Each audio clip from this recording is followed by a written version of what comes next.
friends, masi sumaya with the no video on actually video say I am Kang Hay in a talks of Nasadi Haitareko. I am not a magician, although I magician number soon Nasadi just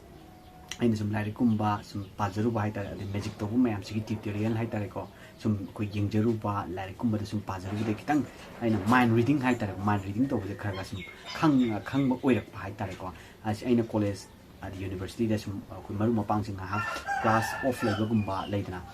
Then sumba break time gumada sum ngak phamina ka ko imanabi sing the mind reading sum to no tana sum ngai giba matam sum remind sum tawjare ado ngasi se aina matam du da video gumba kai number gi haitare ko amtan leje hokde haitare ado ngasi se aina sum koi angang haitare koi gi inopa sing edi isha sing haitare ko asesiga sum moi gi pam akai gi kaya khang ba ha ga moi mind reading macham tang to ge ko yam ten tak pa haitare asini I see video tang talk jagi haitare atei di ai haijabadi nasadi haitare only just mind reading se mind reading khaktagi oi haitare yam tentang na talk jage aina khangjaba khara haitare ko yamna live masi koi ge lai sanaba koi lighting ge boot sanaba ko pa amata nasadi masi di koi mind je psychology ma khakna kari ba formula ma khakna sum pha ba haitane yam laina kari khalli ge makoina kari khalli ge habado makoi khan ba potu ni ko asini aina mayam sum khudon tamjani ba haitare ado wari che yam sangdana da bida sida kolom leire adi sida paper ani khak mari khale moina hangning ba leita dum hangjarak chano ko ado da aina hangba matam da sida ihodun si kamte I dabani ko da hoin mayam da sidum mayam mamang da so tok jage ai sum yenga si ko ai sano paga ai no paga koksala sum yenga sa te da sum ko gi lambi da kai da sum random moina ta thengna ba mi sim da sidum tor no bai khudong sa ba sum leiraga de dum video dum namjara ke nasi gi oina di ko gi kara da video gi oina haitare tor pati da mind reading chaina like la shu tam ko matam haitare study tor ko matam da sum aina adum hana haijagare ko break time gumba and then ko gi class off le timing gumba sum mind reading che tok jara pane ko anyway ngasi se ai sano paga ino paga da sum mind reading sum tor yeng se ko adudi hours adudi hauji makoi ani su phame ko sinai san pane sinai ino pane ko sum yeng ase ai ngai su haijagare si kolom lere si blank paper sida kem ide ko nganja ibra kem ide ko ai noida ai sima hairo then sima kano to ro na kem haiba leite ko mayam da sidum ai katti tok jaro gi video se ko adudi okay I know when a hunger game hand bagis to go a combi hanging bahang jara no casual cab late ko mind reading say kadaibo masiam nungai bizanita masi honaba honabadi sange ko mind reading to was yamna hoi khang da banga gi yam luna di thok to ni ko a khang banga gi yam line thok to ni ko sini ado hieng se test tok ko ado ai magic sana ma din nasade ha do wakum jam tham jage ko yam hairu bagi di wa din nasade ado han ba question se moi the same question oina hange ko adum de hangage ko noi ayunda di swai di haira kanu ko haiju haidi ko yunda adu taraga di nang isu nang chaning ballam ma leibra lei ko manipur manung oibe ya india gi manung oibe ya foreign oibe nang ju ko manipur manung oibe ya india manung do oibe ya world gi any jaga amada lam ming ama ko noi lai su du yaw ba chaning ba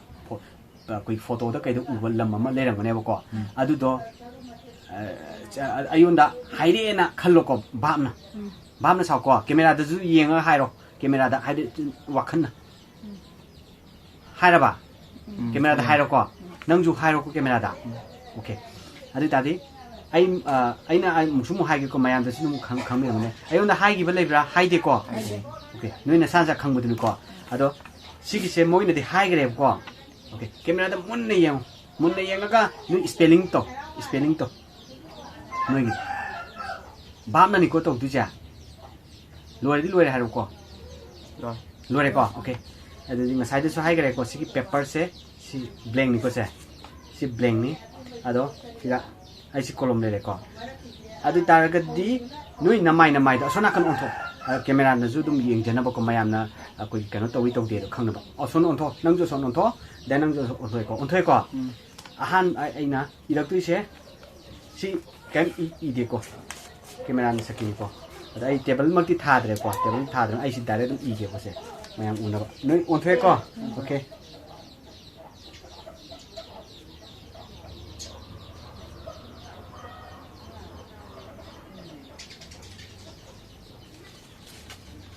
ai si ma ilore ko ilore si me ilore si ma ku ige ko si ilore ko mo yeng de ko camera jin witness mayam na dum witness dum ode ko okay si ai si sai tang ko okay yare son onjalo si even loi đấy ai mua để amam sinage ko aduga noina si pai posa mayam na khoi khadak tawi tok de khang na ba dum swai jaga dum pai ko nang ju pai ro u adam pai le ko okay pai de ko nga sai camera da spelling to ga tok gi bena tra noi spelling to gre mayam da khang re ko adu tar ga di noi gi reaction jam yenga je ko hang to anh có hàng thuốc tiếng ấy ta cái nó to nên là hai năm một hàng nâng cái nó nâng gì đó lâm mà mình hai rồi nâng cái pam nâng cái sạch chân bên lâm Dubai ok mai Dubai hai rồi co nâng bay của cô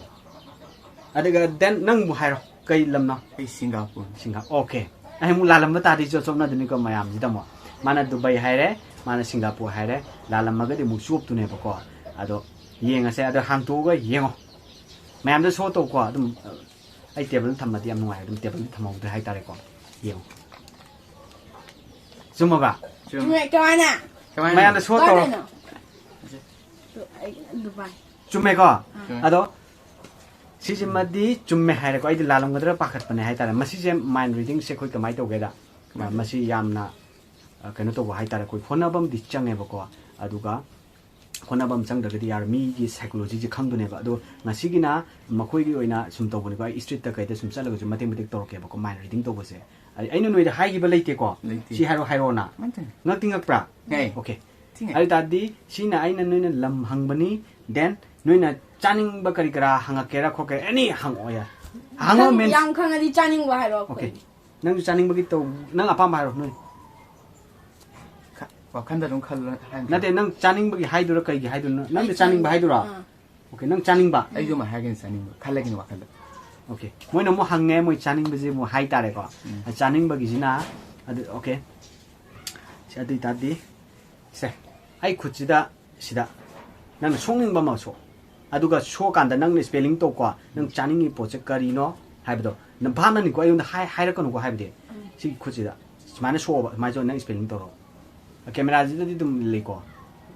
spelling di tok jor na sana nang chaning ba lore ga di lore haro ko lore okay nang chaning ba lore ko then se nang ju chaning ba to khalle ko khallaga spelling tok jor na sana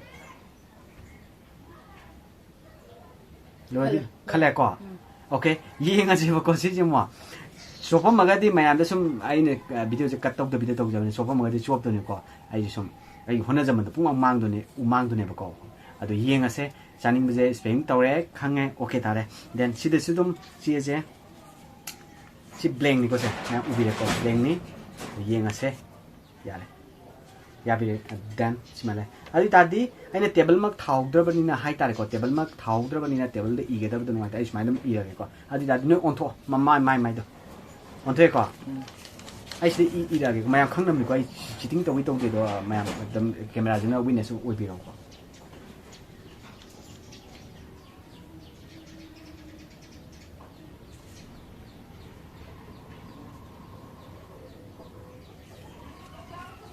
ai si i re ko moi di udre ai si mana holding to ge ko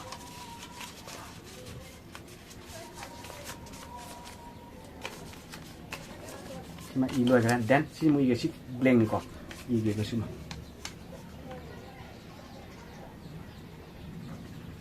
si i lo re ko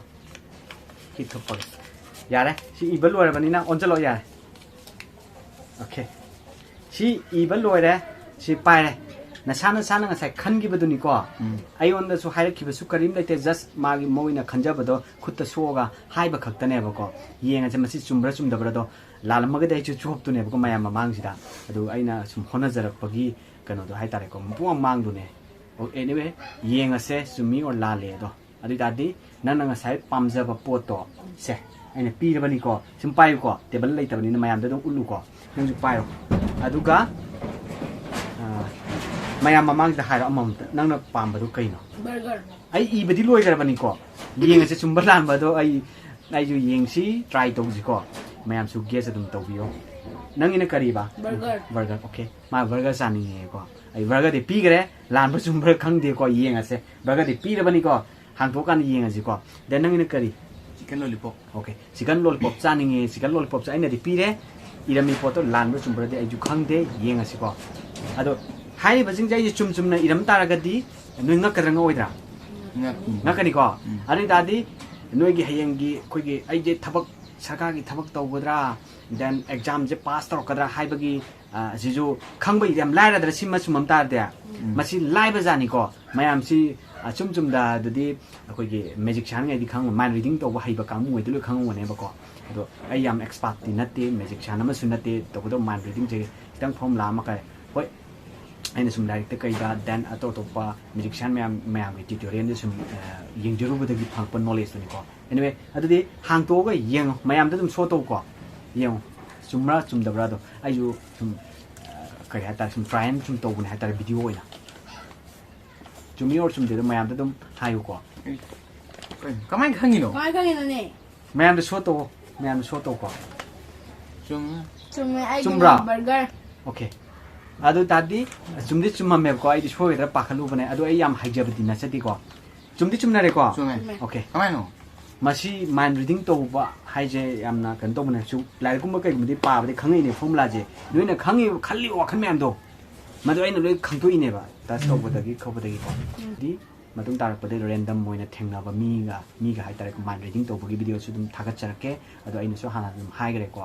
video इनदी नमौदबा university दा college दा सुम मरु मपांग थेंगनाबदा subject कुंबा कोइगे class of लेबा हाइतारेको मसुमददि सुम फमिनारगा सुम mind reading Sen तुम तौबदा मोइजे नक्चबदो मतमददा हाइतारेको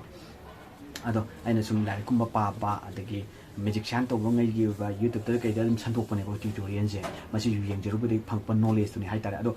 आई खंगद्रिङैददि ngैएबा mobile की screen lock का हांगतोरपा हाइतारेको अदि pin number gay खंगबगुंबा yam ngakpom poeba adu khangaba kandati yam laiba mong de leram hai tar adu masi yamna kogi yam laina su lobo yade ko adu dan luna lobo su yade adu honaraga di loi khangdaba leite haba wafam sinaina thamjani adu honaba lepi gano matam mangan gano angang nobi oitaraga su lai lai su je kanna pabiba adu like je focus to hai tar ko thaba ingang ma phangni phangoi habi wari didma